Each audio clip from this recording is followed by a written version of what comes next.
Pendo la Mungu Baba, neema ya Bwana wetu Yesu Kristo na ushirika wa Roho Mtakatifu ukae nasi sote. Amina. Amen.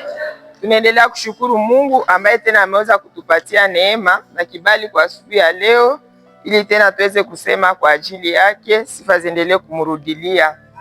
Na kwa siku ya leo tutaweza kukamata Biblia zetu, na wale ambao wanakuwa na Biblia tutaweza kusimama ili tena tuweze kusoma maandiko matakatifu. Tutaweza kusoma katika kitabu cha Zaburi 133. Tutaanza kwa ile verse yake ya kwanza mpaka ya 3. Wale ambao wanakuwa na Biblia tutaweza kusimama ili tuwe na usomi. Kama tumepata Zaburi ya 133, tusome katika jina la Yesu Kristo. Tazama, ni vema na ya kupendeza sana kwa ndugu kukaa pamoja kwa umoja. Ni kama mafuta ya damani juu ya kichwa, yaliyoshuka ndevu za Haruni, yaliyoshuka juu ya upindo wa mavazi yake, kama umande wa Hermoni unaoshuka juu ya mlima Sayuni, maana pale Bwana aliamuru baraka hata uzima wa milele. Amen. Amen. Tutaweza pia kutwala yengine mashairi katika kitabu cha Mathayo 25. Tutaanza kwa ile verse yake ya 14. Mathayo 25, tutaanza kwa ile verse ya 14. Maana ni kama mtu alisafiri katika nchi nyingine, akaita watumwa wake, akaweka kwao mali zake. Akampa mmoja talanta 5, na mwingine 2, na mwingine 1, kila mtu kwa kadiri ya uwezo wake, akasafiri. Mara moja yeye aliyepewa talanta 5 akakwenda akafanya biashara nazo, akapata talanta 5 nyingine. Vile yeye aliyepewa talanta 2 alipata 2 nyingine. Lakini yeye aliyepewa talanta 1 akakwenda zake, akachimba udongo, akaficha fedha ya bwana yake. Basi nyuma ya siku nyingi bwana ya watumwa wale akakuja, akafanya hesabu pamoja nao. Naye alipata talanta 1, alikuja akaleta talanta nyingine 5, akisema, Bwana, umenipa talanta 5, tazama nimepata talanta 5 nyingine. Bwana yake akamwambia, vema mtumwa mwema na mwaminifu, ulikuwa mwaminifu kwa vitu vichache, nitakuweka juu ya vitu vingi. Ingia katika furaha ya bwana yako. Naye aliyepewa talanta 2 alikuja akasema, Bwana, umenipa talanta 2, tazama nimepata talanta 2 nyingine. Bwana akamwambia, vema mtumwa mwema na mwaminifu, umekuwa mwaminifu kwa vitu vichache, nitakuweka juu ya vitu vingi. Ingia katika furaha ya bwana yako. Naye aliyepewa talanta 1 alikuja akasema, Bwana, nilikutambua ya kuwa wewe ni mtu mgumu, ukivuna pahali usipopanda na ukikusanya pahali usiposambaza. Niliogopa, nikakwenda na kuficha talanta yako katika udongo. Tazama, unayo iliyo yako. Lakini bwana yake akajibu akamwambia, wewe mtumwa mbaya na mlegevu, ulijua ya kwamba ninavuna pahali nisipopanda na kukusanya pahali nisiposambaza. Basi ingelikupasa kuweka fedha yangu kwa wafanyabiashara, kwa wabadilisha fedha, nami nikikuja ningalipata iliyo yangu na faida yake. Basi wakamondosha talanta kwake na kumupa yule mwenye talanta 10. Kwa maana mtu mwenye kitu atapewa, naye asiye atazidishwa tele, lakini yeye asiye na kitu ataondolewa hata kitu kile alicho nacho. Ni neno la Bwana. Amen. Basi tutaweza kukaa. Shairi ya mwisho tutaweza kuipata katika kitabu cha Waebrania. Ni shairi ambayo tunajua sana. Waebrania sura 10 kuile verse yake ya 24 inasema hivi: na tuangalie kwa njia ya kusukumana katika mapendo na kazi nzuri, tusiache kukusanyika pamoja kama ilivyo desturi ya wengine, lakini tukionyana zaidi sana munavyoona siku ile inakaribia. Ni neno la Bwana. Amene. Basi kwa asubuhi ya leo somo ambayo tunakuwa nayo inasema siri ya umoja na uaminifu katika shamba la Bwana. Siri ya umoja na uaminifu katika shamba la Bwana. Wakati tunapoishi hapa duniani, tunalinganisha hii dunia kama shamba la Bwana, lakini sisi kama watakatifu tunaitwa kuishi kwa umoja na tukiendelea kukuwa waaminifu, ili tena tuweze kumzalia Bwana matunda, kwa sababu wakati Yesu Kristo alipopanda mbinguni aliweza kutuachia amri na kusema kwamba enendeni ulimwenguni pote mkawafanye mataifa kuwa wanafunzi. Yaani wakati tunapompokea Kristo tunaitwa kuwaleta watu wengine kwa Kristo ili waweze kumrudilia, na hatuwezi kuleta watu kwa Kristo kama sisi kwanza wa Kristo hatuko katika umoja. Na pale tutaweza kusema watu ambao wanacheza mpira washwele hao wanashua umoja sana. Washwele wanachezaka, mwingine anapase mwingine chupa ende ingiza tu nini B. Na sisi kama Wakristo ni lazima tuendelee kukua pamoja ili tena tuweze kuona namna gani tutaweza kuleta watu kwa Kristo. Na hii itaendelea kutusaidia wakati tunapoishi pamoja tena kwa umoja, itaacha hata matendo yetu inaweza kuvutia na watu wengine ambao wanakuwa nje, nao waweze kukaribia karibu na Kristo, na utukufu itaendelea kumrudilia Mungu. Pale ambapo tumeweza kusoma katika kitabu cha Zaburi ile 133 ni mashairi ambayo tunaendelea kuisikia kila mara, lakini tena Mungu amependa tuisikie kwa asubuhi ya leo. Mashairi nasema, tazama ni vema na ya kupendeza sana. Wakati nimeona hii mashairi, nimeona ya hakika kwamba katika umoja kunakuwa siri ambayo imefichwa ndani yake, kwa sababu wanasema tazama ni vema tena na ya kupendeza sana. Yaani kunakuwa kitu ambacho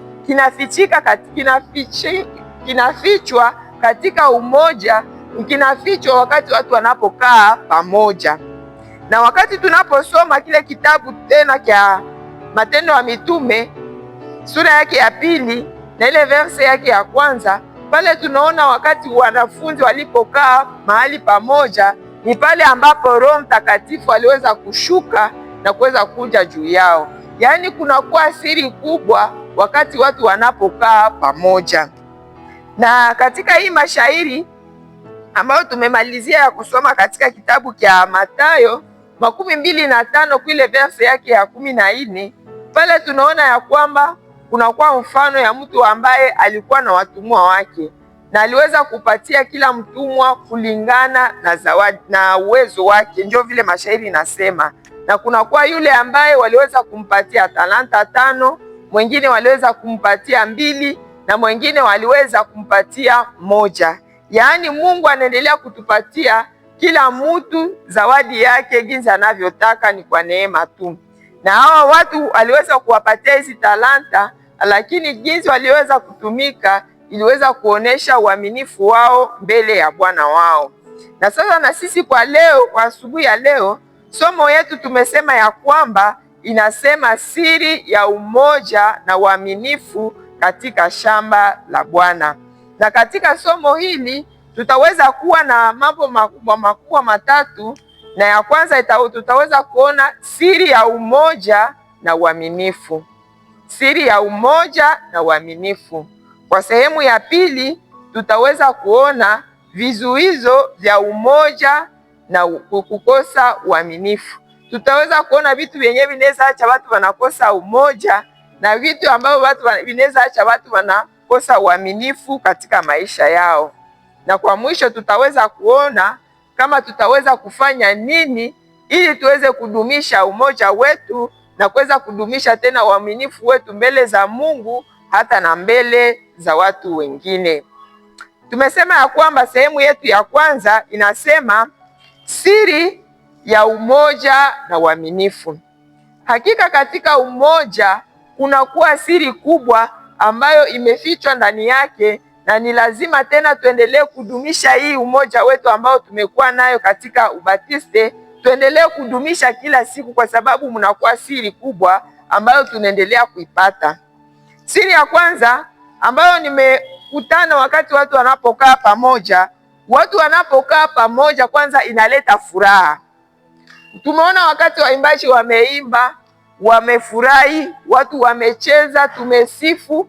Na wakati mtu anapokusanyika pamoja na wengine, hakika kunakuwa furaha ile ambayo inaonekana. Na wakati mtu anapokuja karibu na wengine, kuna mastrese zenye zinatokaka. Kuko watu humu wenye juba la muke ilikuwa ngufu, lakini mtu akishakia ku wengine, unafikaka huku na mafikiri napotea. Vyenye ulikuwa na waza akose sina chakula, unakuwa kushafika kwenye kuko wengine, mara moja unafanya nini? Unapona. Yani wakati tunapokusanyika pamoja na wengine, kuko siri yenyewe nafichiwa pale. Usiseme akose mara moja nishateseka nibakie kwenye niko. Wanasema umaskini wa kwanza ni kujitenga na watu wengine. Lakini wakati unapozogelea watu wengine, pale utapata kwanza furaha, tena utapata tena pale connaissance. Unaweza kuwa na ranguraka tomate, lakini unaweza fika humu unakutana na mwenye anarangurishaka tomate. Sasa unakuwa nafika kule unapata tena favere zengine zenye haukukuwa nazo. Yaani katika kukusanyika pamoja kunakuwa baraka nyingi, tunapata furaha, tunapata wandugu, tunapata vitu vingi katika umoja. Kitu kingine ambacho tunapata wakati tunapokuwa katika umoja, maandiko matakatifu nasema ya kwamba tunapata baraka. Wakati tunapoishi pamoja, wakati tunapokusanyika pamoja, kama mwingine ameweza kubarikiwa, tunachangia hata pia baraka. Kama Mungu amekubariki na shairi fulani, unaweza kushuhudia ile shairi inabariki hata na mwingine. Yaani wakati tunapokuwa pamoja, pia tunapata baraka nyingi ambazo zitaendelea kutusaidia katika maisha yetu. Kitu kingine ambacho ni siri ambayo nafichika katika kuwa pamoja, inapatikana katika kitabu cha Mathayo 18 ile verse yake ya 18. Mathayo 18 ile verse yake ya 18 inasema hivi: kweli ninawaambia hivi, vitu vyovyote mnavyofunga duniani vitafungwa mbinguni, na vitu vyovyote mnavyofungua duniani vitafunguliwa mbinguni. Ninawaambia tena ya kwamba wawili katikati yenu wanapopatana duniani kwa kitu chochote wanachoomba, watafanyiwa na Baba yangu aliye mbinguni. Yaani katika umoja kunakuwa nguvu ambayo inakuwa mahali pale. Watu wakeungana pamoja wanaombea kitu. Maandiko matakatifu inasema ya kwamba watu wakepatana, kitu kenye tunafunga hapa duniani na mbinguni kinafanya nini? Kinafungiwa. Na kenye tunafungula na mbinguni kinafanya nini? Kinafunguliwa. Sasa mwovu shetani anajua ile siri ambayo inapatikana katika umoja. Ndio kwa maana kila mara hapendake watu wakwe katika umoja. Anapendaka tu alete matengano. Anaweza leta matengano katika kwaya, anaweza leta matengano katika kanisa, kwa sababu anajua watu wakikuwa katika umoja kuna nguvu nyingi ambazo wataweza kufanya. Kuna kazi nyingi wataweza kuombea hata mambo mbalimbali na yataweza kupata majibu, kwa sababu kunakuwa siri wakati watu wanapoishi pamoja. Na katika kitabu cha Mhubiri sura yake ya 4 pale wanatuambia ya kwamba kamba ya nyuzi 3 haikatikake mbio. Yaani kuna wakati ambapo unaweza kupitia jambo mtu mmoja wanaweza kumshinda. Yaani nikikamata pa mtu anaweza mkokota mbio mbio kama ni mmoja. Lakini watu wakishakuwa watatu ni vigumu sana kuweza kuwatenganisha. Yaani katika maisha yetu pia wakati tunapokuwa pamoja tunapata nguvu katika maisha yetu ya kiroho. Pale tutaweza kukamata tu mfano ya moto. Wakati tunapowakisha makuni, wakati kuni moja inakuya na ya mwingine inakuya na wengine inakuya, ile moto inawakaka sana. Lakini tuketosha makuni zinakuwa za kidogo, moto haitawaka ya mingi. Yaani wakati tunapokusanyika hivi, wakati tunaposhiriki hivi pamoja, unakuwa moto ya kiroho ambayo inawaka. Na wakati tunapokusanyika hivi, maana mipango ya mwovu shetani tunaendelea kujaribu. Na ndio maana mara nyingi shetani hapendi watu wakusanyike, kwa sababu anajua watu wakikusanyika pale kunakuwa tena moto ambayo inawaka. Pengine unaweza kuwa umeregea kiroho, lakini wakati unapozogelea wengine unaendelea tena kupata nguvu ya kuendelea kusimama imara. Ndio kama wakati unapoishi, usikose kuishi pamoja na watu ambao wakati unaweza kuwa na shida unaweza kuwakimbilia na wanakuombea, kwa sababu wakati tunapopitia majaribu mbalimbali, kuna wakati unaweza shindwa hata na kuomba, lakini wakati unapomzogelea mwenzako ataweza kukuombea na pale tena utapata nguvu. Ingawa shetani alipenda akuweze kukutopotosha, wakati wengine mnapoungana pamoja, pale tena utaweza kupata nguvu mpya na itaendelea kukusaidia katika safari ya kwenda mbinguni. Yaani tunaona ya kwamba wakati watu wanapoishi pamoja kunakuwa siri ambayo imefichwa pale. Ni lazima Mungu aendelee kutusaidia tuendelee kudumisha umoja wetu, na pale tutaendelea kupata baraka nyingi. Pia umoja inarahisisha mambo. Kazi ambayo inafanyika kwa umoja, ile kazi inaishaka mbio mbio. Ile kazi hailetake manunguniko, lakini kazi wakiachia mtu mmoja, ile kazi inaletaka manunguniko pia, na ile kazi haitaisha vizuri. Yaani katika jamaa zetu tunaitwa kuishi kwa umoja. Wazazi tunaitwa kuishi kwa umoja pamoja na watoto wetu, kwa sababu maandiko ilituambia kwamba tuishi pamoja tena kwa umoja. Watu wanaweza tokea munyumba moya lakini na haviko kwa umoja. Watu wanaweza kuwa mkwaya moya lakini na haviko pamoja. Yaani Mungu atusaidie mahali ambapo tunaweza kuwa, kama ni kanisani, kama ni katika kwaya, kama ni katika jamaa, tuishi pamoja tena kwa umoja, na pale baraka zitaendelea kuonekana katika maisha yetu.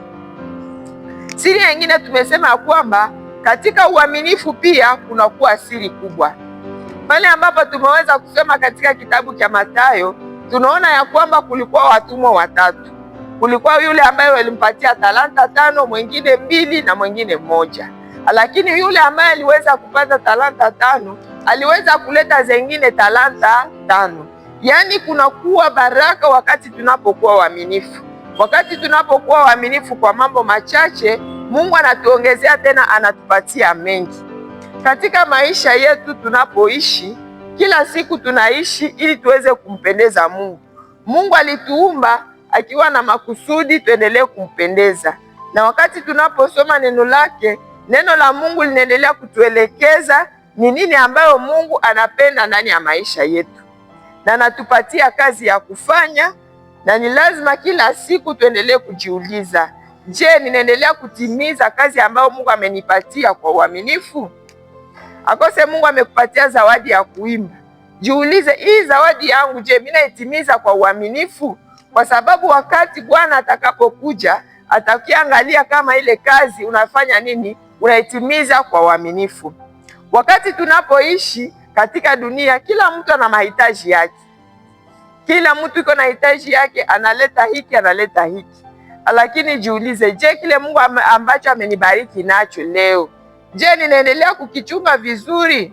Kwa sababu kila mara Mungu anaweza penda kuongezea vingine na vyenye uko navyo na hauyavitimiza. Yaani Mungu aendelee kutusaidia wakati tunapoishi, tuendelee kufanya kazi kwa uaminifu kama hao watumwa ambao waliweza kutumika vizuri, na wakati walipotumika vizuri ni pale ambapo waliweza kuwapatia tena zawadi nyingine na kusema kwamba kwa sababu umekuwa mwaminifu kwa mambo machache, nitaweza kukupatia vitu vingi ambavyo utaweza kutawala. Yaani Mungu aendelee kutusaidia tuwe waaminifu kwa mambo machache, na Mungu ataendelea kutuongezea yale ambayo tutaweza kukua nayo. Maana wakati ninapofundisha vijana, ninawaambia kwamba mtoto anapokomala, responsibility inaanziaka katika nyumba yao. Unaweza shindwa kuchunga kae zako za masomo, unaweza shindwa kuchunga na machungu za munyumba wewe mama, kisha unapenda waende kupatia uende chunga watu wa mingi. Yaani uaminifu yanzie kwanza kwa vitu vya kidogo kidogo. Eske mimi naweza kachunga kwanza vitu vya munyumba, inaweza chunga nguo zangu mzuri, njoo uende kupenda Mungu akubebe tena kwa kiwango kingine. Akose unashindwa kachunga 5000 francs. Mungu akikupatia $1000, eske utaweza kuichunga? Yaani Mungu aendelee kutusaidia tuwe waaminifu kwanza kwa vitu vya kidogo, na wakati tunapokuwa waaminifu kwa mambo machache ataweza kutuongezea yengine mengi ambayo tunahitaji katika maisha yetu, kwa sababu kila mara mwanadamu anapenda aende hatua kwa hatua. Kwa ile sehemu yetu ya pili tulisema kwamba tutaweza kuona sasa vizuizi ambavyo vinaweza kuacha watu wasiweze kuishi pamoja na waweze kukosa hata na uaminifu katika maisha yao. Kitu cha kwanza ambacho ni kizuizi ambacho kinaacha watu hawaishi pamoja ni dhambi. Wakati dhambi inapoingia inaacha watu hawaishi pamoja. Katika shamba la Edeni, wakati dhambi ilipoingia, ile umoja ambao mume na mke walikuwa nayo ilifanya nini? Iliweza kuishi, na unakutana mwingine hawatapatana tena.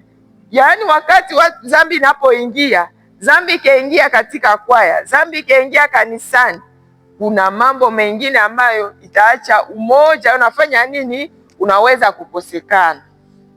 Kitu kingine ambacho kinaacha umoja unakosekana ni wakati mtu anakuwa na umimi.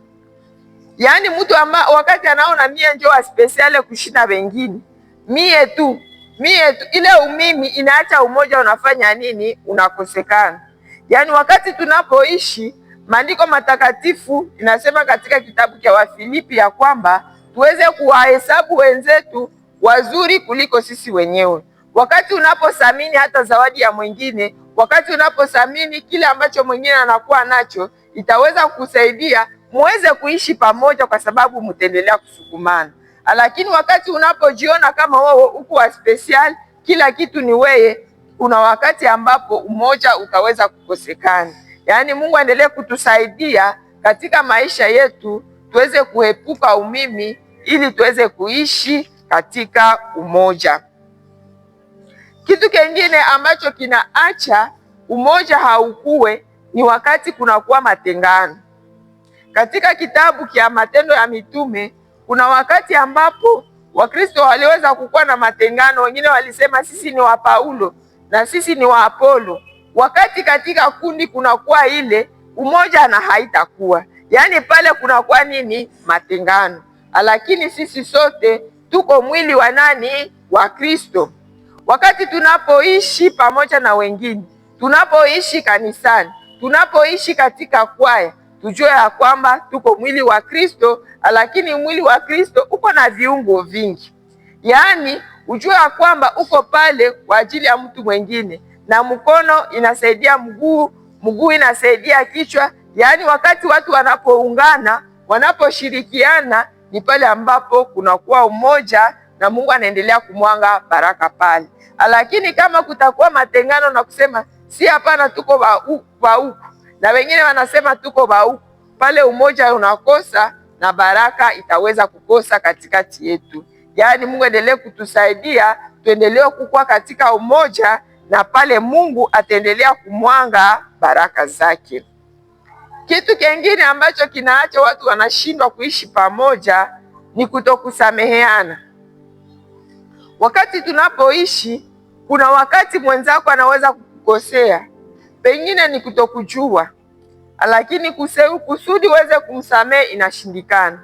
Na nasema mara moja ile korale na inaitoka kama na sitaingiaka tena ndani. Yaani wakati tunapoishi, Mungu atuombie roho ya usamaha. Hata kama mwenzako haya kulomba pardon, ujiumbie ile moyo wa kusamehe, kwa sababu haiko kila mtu ndio atalombaka pardon. Kuna mtu ambaye anaweza kukosea, na wakati anapokukosea unasema kose niende mwambie suli nikosea, njoo sasa unashikokotea tena probleme ya kabambi. Unakia kutana tena wewe njoo anavikubandika aseme siwe tena njoo na kwa makosa. Lakini Mungu aendelee kutusaidia kabla hata mtu haya kulomba msamaha uweze kumsamehe. Mungu wetu ni Mungu mzuri sana na ni mwaminifu sana. Sisi tulikuwa tukingali wenye dhambi, aliweza kutusamehe. Na ndio maana alitutumiaka Yesu Kristo ili aje kutuokoa. Angependaka kose tuanze kuwa mzuri, njoo atupende kama sisi wote tukingali katika dhambi. lakini Mungu alionaka hawa watoto walishapotea, hawajui hata kwenye viko, ni lazima menjo nijitoe kwao ili niweze kuja kwa kuwaokoa. Yaani mtu anaweza kukukosea na hata tambua hata kama alikukosea, lakini wewe kama Mkristo ni lazima ufanye nini? Uweze kumsamehe ili tena uweze kuona namna gani mtaendelea kuishi pamoja. Katika maandiko matakatifu anatuambia kwamba tuendelee kuona namna gani tutaweza kutafuta salama na watu wote. Mara inaweza kuwa vigumu, lakini Mungu atuwezeshe. Inaweza kuwa vigumu kutafuta salama na watu wote, lakini inaweza kuwa maombi yako na yangu, tuendelee kuomba Mungu atusaidie tuweze kutafuta salama na watu wote, kwa sababu leo unaweza korogana na mtu, kesho anakuwa msaada kwako. Unaweza sema kose huyu wani mzogeshe pale, sina maana naye tena, lakini kesho unaweza kutana yeye tena anakuwa msaada kwako. Yaani Mungu endelee kutusaidia tuweze kuwa na moyo wa kusamehe. Kitu kingine Mungu atusaidie tuweze kukuwa na moyo wa kuchukuliana katika maisha yetu. Kama hatuchukuliane, hatutaweza kuishi pamoja. Katika majamaa zetu, kila mara katika ibada za wamama, mafundisho yanatolewa, mama mkwe asikilizane na mkazana wake. Hii inaweza kushindikana, watu washindwe kuishi pamoja, ni kwa sababu kunakosekana mwenyewe atachukulia mwingine. Wakati watu wanapoishi, mama kama ni mama mkwe anakuwa na miaka ambayo amekomala, na huyo msichana anaonekana kama ni mtoto wake. Kuna mambo ambayo anaweza kuifanya, pengine ni kutokukomala, inaomba unafanya nini? Unamchukulia, unasema huyu hayakomala. Na unakumbuka gizi na wewe ulikuwa kama msichana, na huko vile wenyewe ulikuwa hauwezaki. Kama hatuchukuliane katika jamaa zetu, hatutaweza kuishi umoja. Kama uchukulie, kama ni mkazana achukulie mama mkwe wake, kwa sababu mtu anapokomala akili nayo naendaka naiko nafanya nini? Naiko nashuka. Sasa kama na mkazana naye achukulie mama mkwe wake, hawataweza kuishi pamoja. Yaani Mungu aendelee kutusaidia. Kutokuchukuliana inaicha watu wengi wanaishindwa kuishi pamoja, lakini Mungu aendelee kutusaidia wakati tunapoishi katika jamaa, wakati tunapoishi katika kundi, tuendelee kuchukuliana, kwa sababu kile ambacho nakijua pengine mwingine hakijue. Kila mtu iko na zawadi yake, na kila mtu iko na kile ambacho anakiwezaka, na kila mtu iko na kenye anashindwaka. Unaweza kuniambia nifanye hiki na sitakiweza, lakini wewe unakiweza. Kama unakiweza, unichukulie mimi mwenyewe sikiwezi. Na wakati watu wanapochukuliana, itasaidia watu wanaishi pamoja. Kitu kingine ambacho kinaacha watu wanashindwa kuishi pamoja ni wakati watu hawaonyani. Mahali ambapo tunaishi, mara unaweza kusema mtu mubaya kwa watu wengine, lakini unashindwa kukiambia ule mwenyewe umeona kwa makosa. Unaweza sema unaonaka ule mama giza na kwaka, unaonaka giza na shikamataka. Hakuna siku yenyosha akasema lakini mama ukuye hapa, mbona nimeona umeshikamata hivi, akose ungelifanya hivi ingelikuwa mzuri. Unapenda uende sema mtu mubaya pembeni kuliko kumwambia. Mungu aendelee kutusaidia ili tuweze kuishi pamoja. Ni lazima tuendelee kuonyana. Kama utakuwa na ile roho ya kuonya wengine, itakusaidia watu waishi pamoja. Lakini kenye kinatesaka, unaendaka sikia wenyewe wanakusemaka kwa watu wengine.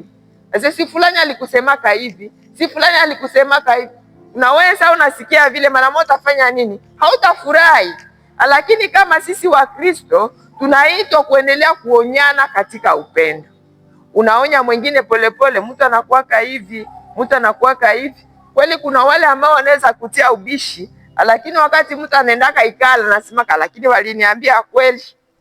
Yaani Mungu aendelee kutusaidia, tuendelee kuonyana, na ile itaacha tunaendelea kuishi vizuri katika umoja. Kitu kingine ambacho tutaweza kusema kuhusu uaminifu, vizuizo ambavyo vinaweza acha watu wanakosa uaminifu. Kitu cha kwanza ambacho kinaweza kuacha watu wanakosa uaminifu ni kutokuogopa Bwana. Yaani kama mtu haogope Mungu, unaweza kukosa kukuwa mwaminifu kwake. Hapa tutakamata mfano ya Anania na Safira. Anania na Safira waliweza kukamata decision ya kuuzisha shamba na wakasema wataweza kuleta sadaka yote kwa Mungu, lakini kwa kutokuogopa Mungu na kusahau kama Mungu anakuwa mahali pote, waliwezeka kukosa uaminifu na mwisho walifanyaka nini? Waliwezeka kukufa. Yaani tunaweza kukosa uaminifu kwa sababu ya kutokuogopa Mungu na kutokujua kwamba Mungu ni pahali pote. Yaani wakati unapoishi, jua ya kwamba Mungu ni pahali pote na anatazama yote. Usiwe kama na Anania na Safira ambao walizania Mungu haiko na waona, na kume Mungu na iko na waona, na kwa mwisho wakaweza kukufa. Mfano yengine ni mfano ya huyo ambaye aliweza kukamata talanta moja.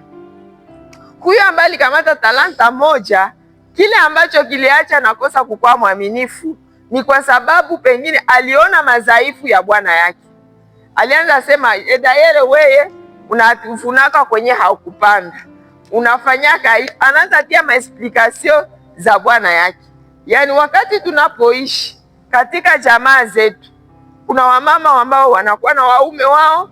Kama hautaweza kutokuona madhaifu ya mume wako, na hautawezeka kukuwa mwaminifu kwake, kwa sababu kunaweza kuwa mubaba mwenye anaanza kaenda nje ya ndoa yake, lakini unaweza sema jua anaenda ka nje na mie mimi nakuwa naenda na mie nje. Yaani madhaifu ya mtu mwingine isiache unafanya nini? Unakosa uaminifu kwa Mungu.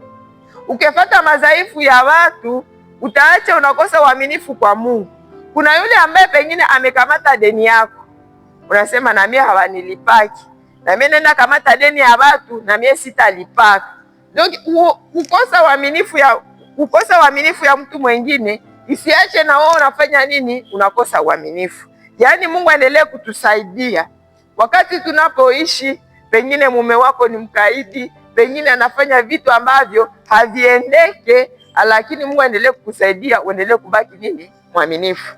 Na wakati unapobaki mwaminifu, Mungu ataweza kusema vema, mtumwa mwema na mwaminifu, hakika na utaweza kupokea zawadi. Lakini kama hatutaweza kuogopa Mungu, kama hatutaweza kutokuona madhaifu ya watu, mara tutaweza kukosa kukuwa waaminifu, kwa sababu utasema sinao bana deturna kama makuta katika inji yetu ile iko sana.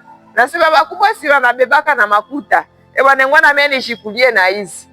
Kukosa uaminifu ya wengine isiache naona kosa uaminifu, lakini tuendelee kumwogopa Mungu, kwa sababu Mungu anakuwa mahali pote na anatazama yote.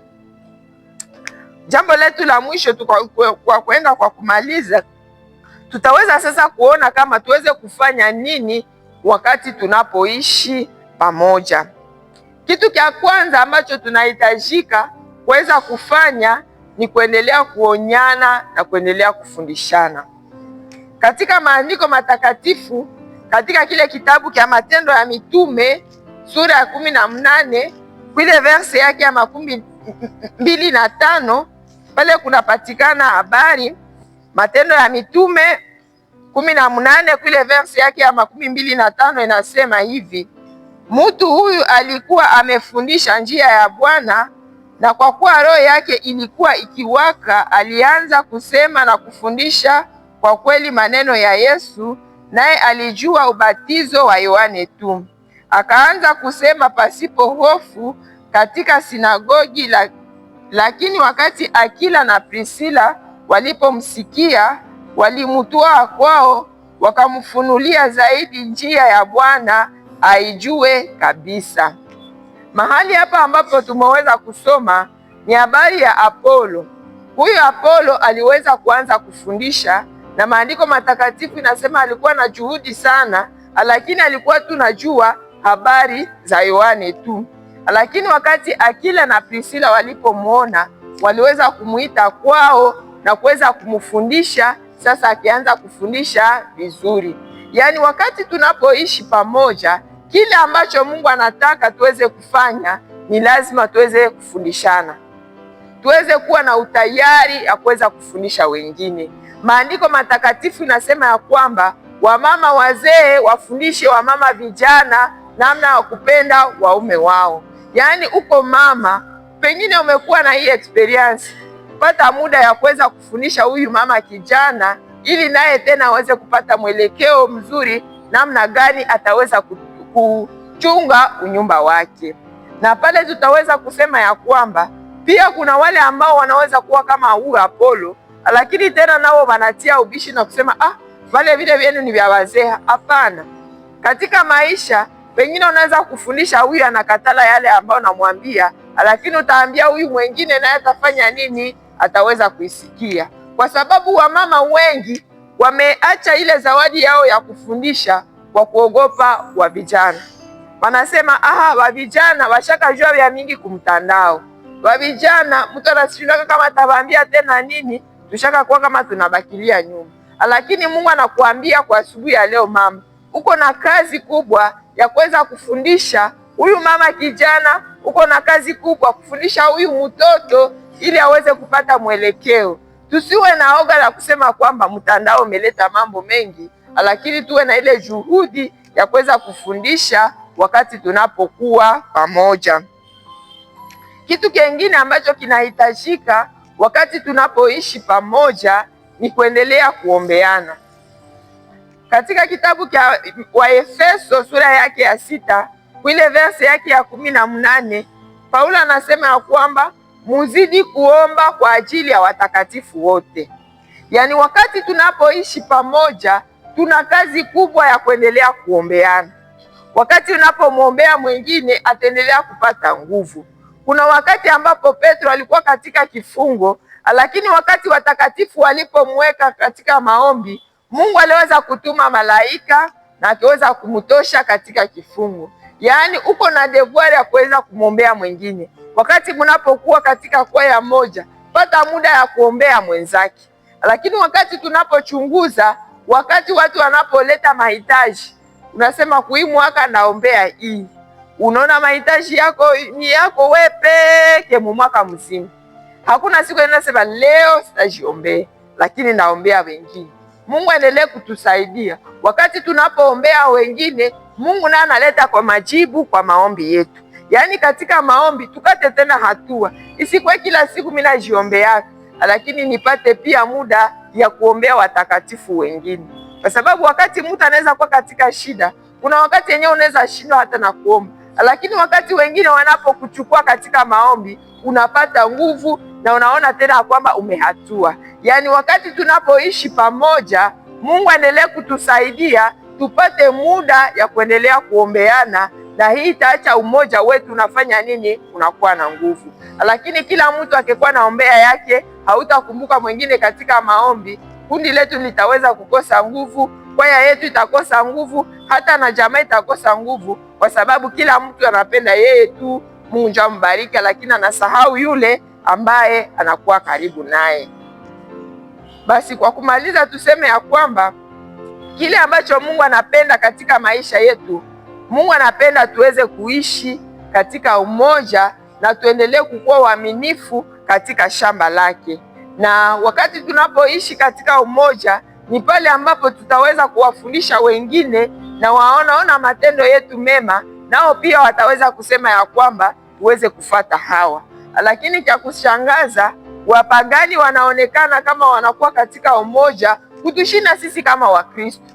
Lakini Mungu aendelee kutusaidia, tuendelee kuishi vizuri, tuendelee kuishi pamoja na utukufu utaendelea kumrudilia Mungu. Kwa kumaliza, tusome katika kitabu cha Yohane sura yake ya 10 ile verse yake ya 16. Yohane sura yake ya 10 verse yake ya 16 inasema, na nina kondoo wengine wasio wazizi hili, sharti niwalete vile, na watasikia sauti yangu, na watakuwa kundi moja na mchungaji moja. Amene.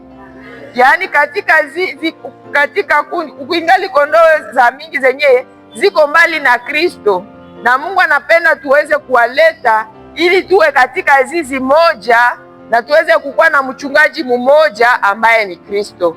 Ili tuweze kuleta zile kondoo ambazo zikingali napotea, ni lazima kwanza sisi tukue katika umoja na tuweze kuungana kwa kuendelea kupasha habari njema, ili sote tuweze kukua kundi moja, na siku moja sote tuweze kufika mbinguni, na mchungaji wetu ni Yesu Kristo. Na Mungu abariki neno lake. Amen.